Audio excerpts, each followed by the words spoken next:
Hey.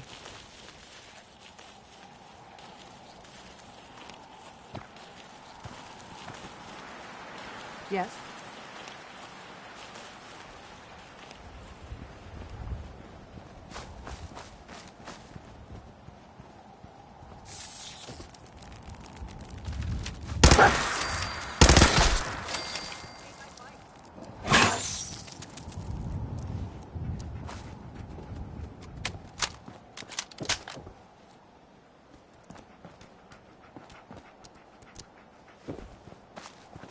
Oh, sorry.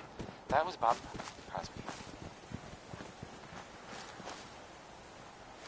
So, this radio station here, we don't really make any caps, and there are well, some people help me stay in the air. People like this, swatters, own a piece of Diamond City history, and then beat people to death with it.